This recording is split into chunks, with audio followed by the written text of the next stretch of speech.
혹시 읽어보신 분도 많이 계실 텐데, 그래도 교회가 희망이다 라는 책 있어요. 그래도 교회가 희망이다. 이 책은 분당 샘물교회를 목회하셨던 박은조 목사님이 그 분당 샘물교회 사건 다 지나고 난 다음에 6년쯤 지난 다음에 쓴 책이 이 책입니다. 아마 여러분도 아실 텐데 지난 2007년도에 분당 샘물교회에서 아프가니스탄에 단기 선교팀을 보냈는데 23명의 청년들이 갔었죠. 그런데 배용규라고 하는 청년 담당 부목사님과 또 심성민이라고 하는 청년 두 사람이 이제 순교를 당했고, 또 이제 그 남아있는 21명의 청년들이 계속 위태로운 이런 상황 가운데서 그거 다 지나고 나서 이제 나중에 목사님이 쓴 책이 이 책이에요. 이 책에서 목사님이 가장 어려웠던 것이 무엇인가를 밝히셨는데, 그것은 이 매스컴의 거짓 뉴스 막 만들어지게 되면서 거짓 그 뉴스에 만들어지는 그 여론의 공격, 와 정말 너무너무 힘들었다고 그래요. 그러면서 그 당시에 신문을 도배했던 많은 뉴스들이 사실은 잘못된, 와전된, 왜곡된 뉴스가 많았다. 특별히 반그리스도 단체에서 막 부풀리고 말 만들어서 쏟아부은 비난의 화살들이 여과를 거치지 않고 매스컴에 다 노출되면서 이게 사실인 것처럼 호도가 되고 그 여론의 문매를 맞는 것이 힘들었는데, 그 내용 중에 이제 이런 게 있었어요. 정부에서 이 교회에게 아프간에 가지 말라고 30번의 경고가 있었다. 근데 30번의 경고를 다 무시하고 갔다. 근데 사실 여러분 그거 아니랍니다. 단 한 번의 경고도 없었고요. 뭐 편지, 공문, 전화 단 한 번도 정부로부터의 얘기가 아무것도 없었다는 거예요. 자, 비행기표를 취소시켰는데도 또 다시 끊어가지고 갔다. 이런 소식도 들렸는데 그럴 수가 없답니다. 우리 대한민국 헌법에 개인이 끊은 비행기표를 범죄가 아닌 이상 정부가 취소할 수가 없다는 거죠. 근데 이제 그렇게 막 와전돼서 막 소문 퍼졌고, 그 다음에 이슬람 사원 앞에서 강제로 전도지를 돌리면서 전도해서 모슬렘 사람들을 격분시켰다. 이것도 아니랍니다. 이분들 선교 나가기 전에 그들과 친화력을 좀 친화하기 위해서 모슬렘 문화를 잘 배웠고요. 그분들이 수염을 기르기 때문에 이 팀들도 수염도 기르고 이 정도로 친화하고 갔는데 다 잘못된 뉴스 전파된 거예요. 또 초호와 벤츠 버스를 타고 다녀서 가난한 사람들에게 타겟이 됐다. 이것도 이제 거짓말이에요. 왜 그런가 하면 그 나라에는 모든 버스가 벤츠밖에 없어요. 그런데 이제 새 버스가 아니라 다 중고 망가진 거 사다가 쓰는 여행사 그런 거거든요. 동남아시아가 가게 되면 맨날 한국 헛버스 사다 쓰잖아요. 그런 식으로. 그 이분들이 탄 버스도 다 망가져가지고 에어컨도 안 되고 문짝도 고장나고 이런 거 타고 다녔는데 벤츠라는 말을 가지고 초호화 붙여가지고 막 와전시킨 거예요. 자, 여행금지 국가로 나라가 지정했는데 불법으로 법을 어기고 갔다. 이것도 이제 거짓말이었어요. 당시 여행금지 국가가 아니었습니다. 이미 나라에서 아프간에 자기들 선교사를 파송해서 해마다 방문했었고요. 이 해만 해도 자기네 교회 말고 서울에서 수십 개의 교회가 선교팀을 그 나라에 보냈었고, 전 세계적으로는 워낙 많은 팀들이 방문해서 이런 지역이 이제 이 상황이었었어요. 이제 그런데 이런 악성 루머가 퍼지면서 국민 여론이 어떻게 됐는가 하면, 그런 사람들이라 그러면은 국민들의 혈세, 세금을 쏟아부어서 빼오지 말고 놔둬라, 그냥 죽게 놔둬라. 이런 얘기가 막 들어올 때 너무 힘들었습니다. 그런데요, 그것보다 더 힘들었던 것은 이런 뉴스를 들으면서 주변 교회, 성도들이 같이 공격을 하는 겁니다. 선교를 꼭 그렇게 해야 되냐. 그러면서 뭐 그동안 신선하게 목회한다 그러더니 뭐 잘난 척 하더니 세계를 바라본다 그러더니 꼴 좋다, 뭐 이런 오해, 이게 막 이제 퍼진 거예요. 이 교회가요, 이 책에 보니까 다 앉으면 한 1,300명이 앉는데요. 그 우리랑 비슷한 것 같아요. 우리도 2층 3층 합치면 그 정도 앉거든요. 그런데 1300명 교인인데 기도회에 몇 명이 모였느냐? 최소한도 1000명 이상은 늘 모였대요. 와, 제가 그 얘기를 듣군요. 교회 문제가 생기니까 교회를 비판하는 것이 아니라 흉보고 물러가는 것이 아니라 성도들이 교회를 위해서 기도해야 되겠다고 해가지고요 1000명이나 가득 차서 기도하는 이 기도가 결국은 우리 교회를 그 모든 역경에서 환난에서 이기게 했습니다. 이런 고백을 이분이 했더라고요. 자, 이렇게 해서 이제 그 순간이 지나갔는데 그러면 이제 어떻게 해야 되나요?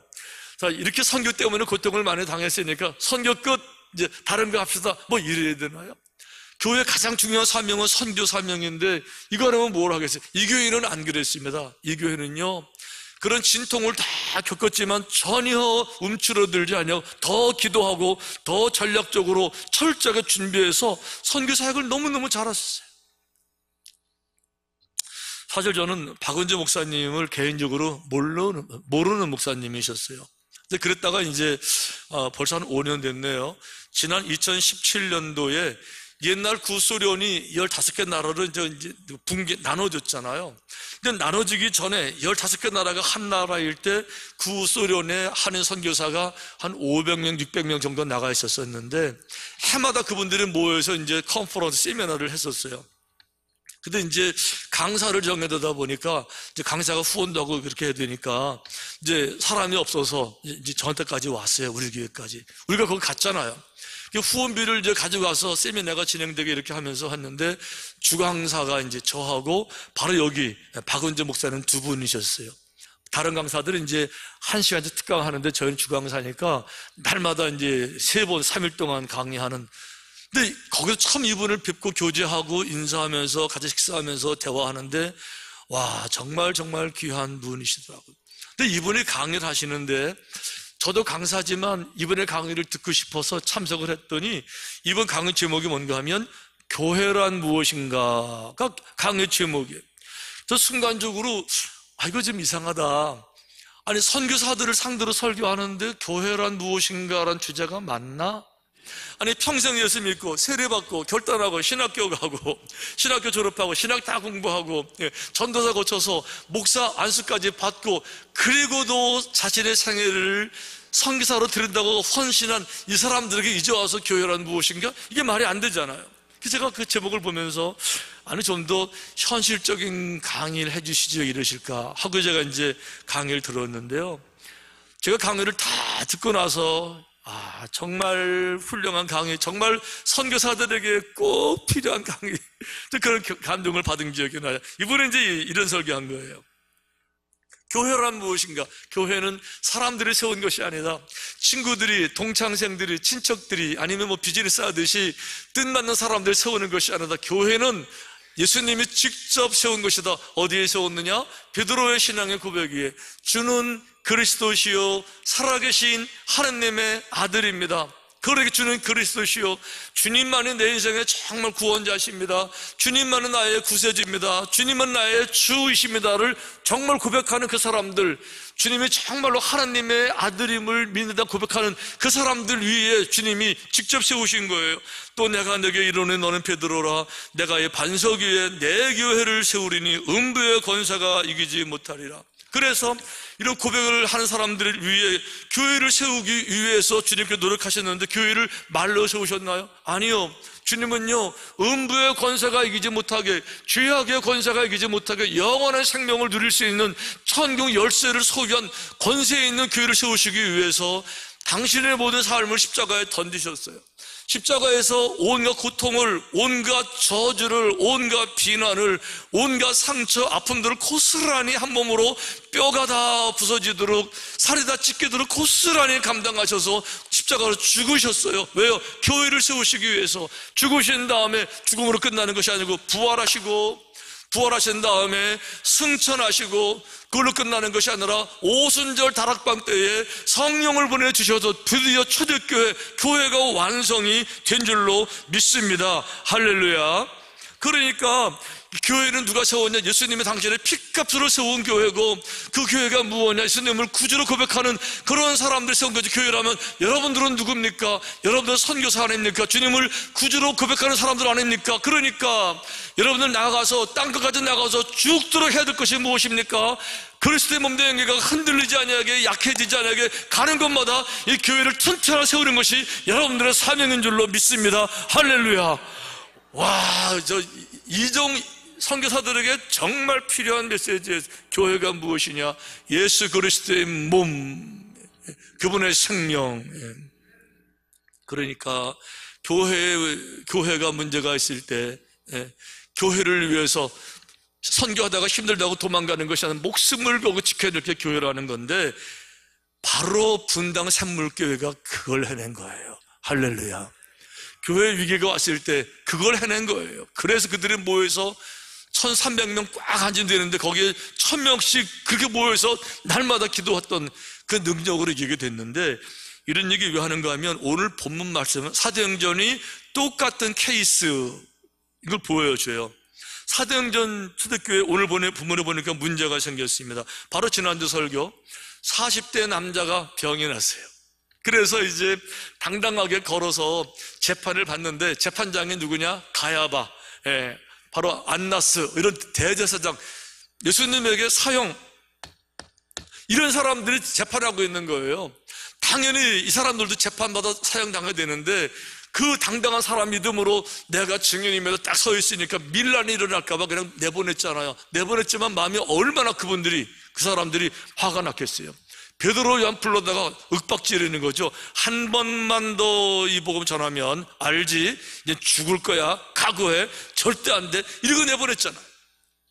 그러니까 돌아와서 오늘 본문 23절에 이렇게 되어 있어요. 사도들이 노임에 그 동료에게 가서 제사장들과 장로들의 말을 다 알리니. 자, 그 동료 10명의 다른 제자들, 장로, 모든 지도자 그룹 다 모아놓군요.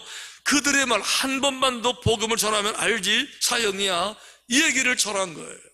그러니까 이제 어떻게 됩니까? 생명의 위협입니다. 이건 아주 경고잖아요.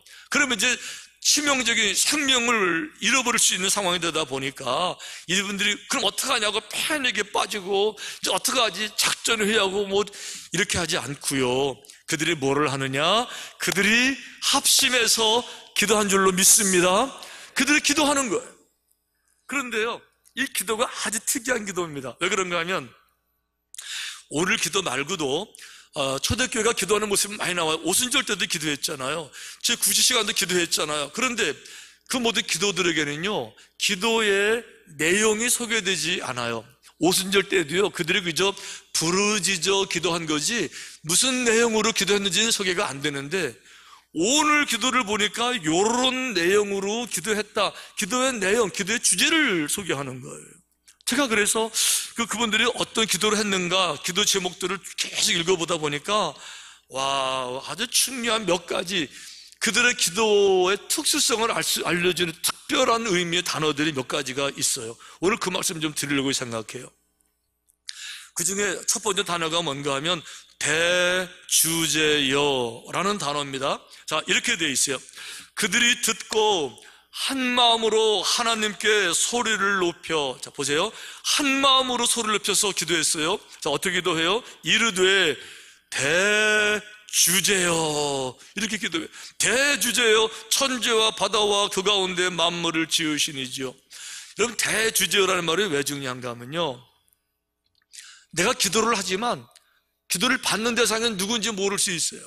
그러니까 내가 기도하지만 어떤 분에게 내가 지금 기도하는지를 아는 것이 기도의 내용을 만들어 가는데 아주 중요해요. 왜요? 내가 기도하는데 이 기도의 능력이 없는 분이라 그러면은 이 정도밖에 못 구하는 거지, 진짜 중요한 건 못 구하잖아요. 그러니까 예를 들면 사울왕이 뒤에 있고요, 다윗과 골리앗 싸움을 생각해 보세요. 골리앗 거인인데 다윗이 싸우다 보니까 자신이 없잖아요. 그러니까 돌아보면서 뒤에도 왕이니까, 사울 왕이니까, 왕만 해도 권세가 있죠. 왕은요, 생명을 죽일 수 있는 권세가 있잖아요. 그러니까 왕을 돌아보면서 왕이시여 날 도와주세요, 이렇게 할 수가 있어요. 그런데요, 뒤를 돌아보면서 사울 왕을 바라보면서 도와주세요 하는 얘기는요, 사울왕이 가지고 있는 능력 속에서만 나를 도와달라, 그런 뜻이에요. 예를 들면 적군은 사울왕이 어떻게 할 수가 없어요. 골리앗 장군은 사울왕이 어떻게 할 수가 없어요.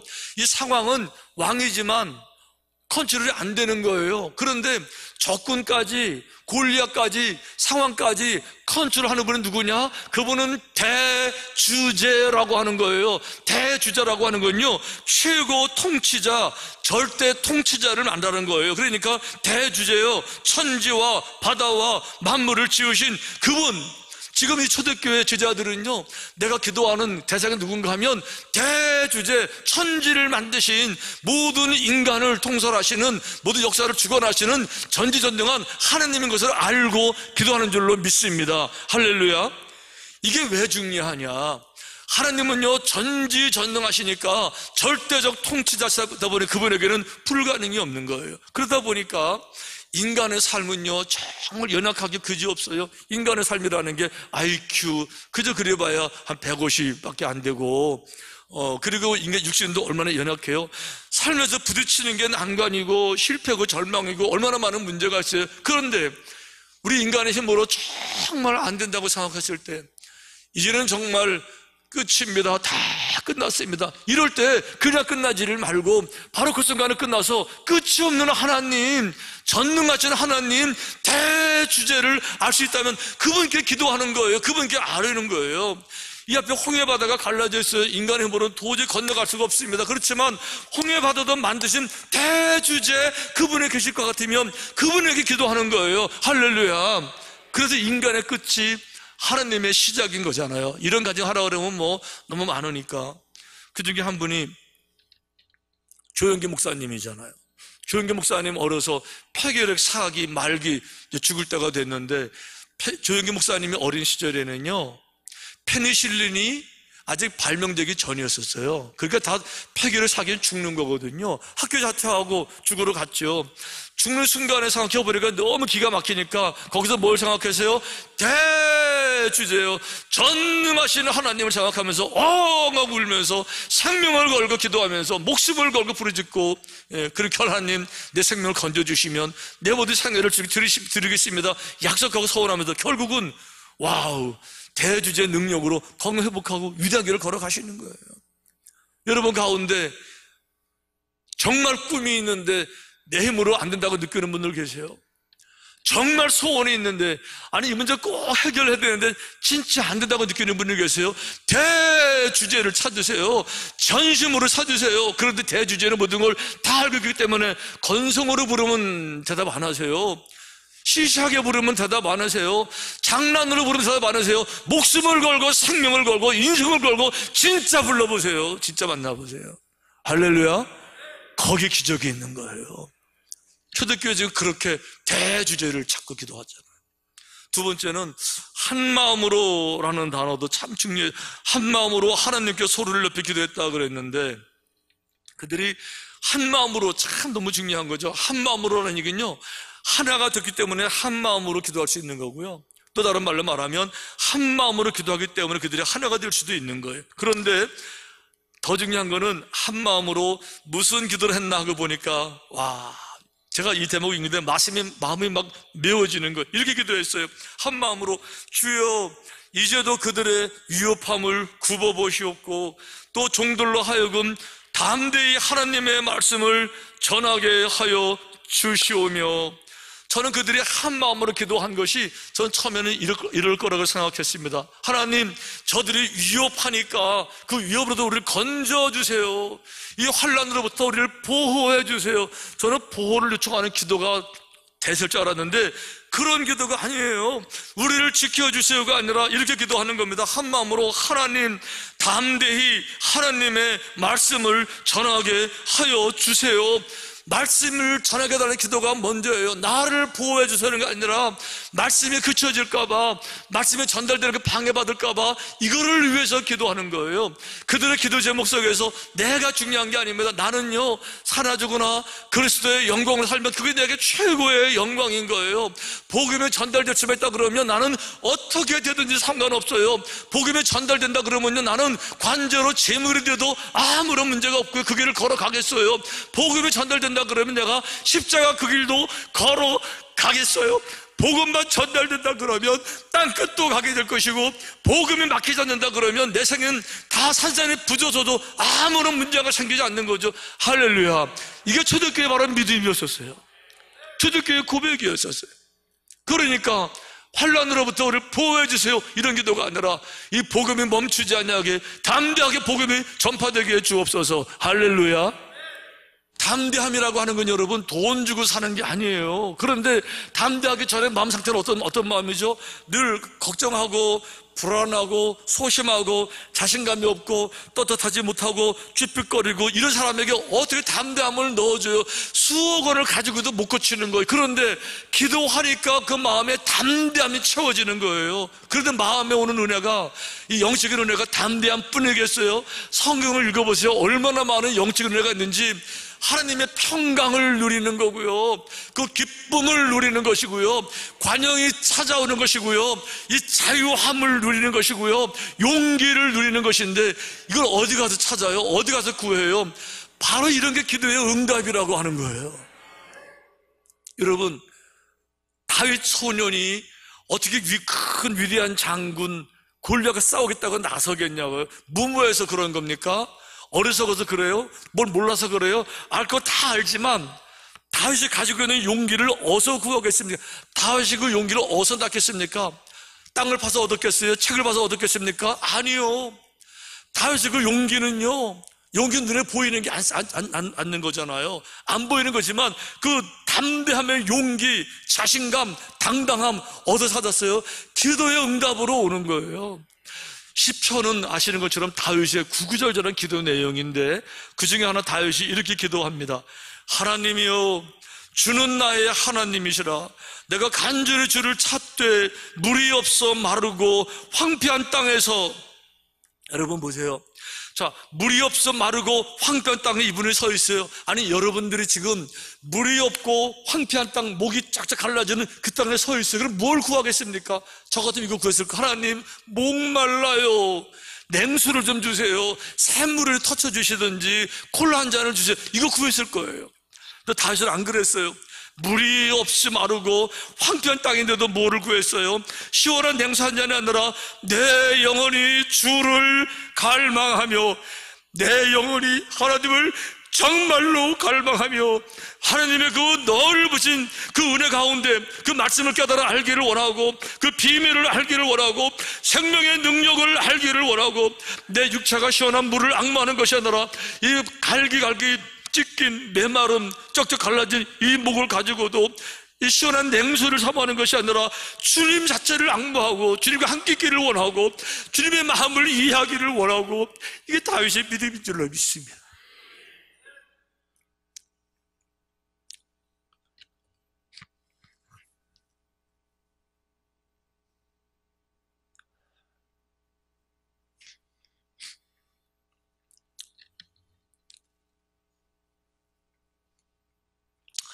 자, 정리가 됩니다. 초대교회가 어떻게 바닷가의 어부들이 이 위대한 일을 했을까 정말 궁금했는데, 그건 팩트잖아요. 소설이 아니잖아요. 왜? 우리가 다 이렇게 있으니까. 어부들의 사역이 실패한 게 아니고 대성공인 거는, 이건 우리가 증인이니까, 여러분이 증인이니까 이건 팩트잖아요. 근데 너무 신비로웠어요. 어떻게 가능할 수 있었을까 하고 보니까, 와, 거기 이런 기도가 있었던 거예요. 대주제를 깨닫고 한 마음으로 간구하는 이런 기도가 있고, 그런 속에서 내 보호를 위한 기도가 아니라 하나님의 뜻을 이루기 위한 간절한 합심하는 그런 기도.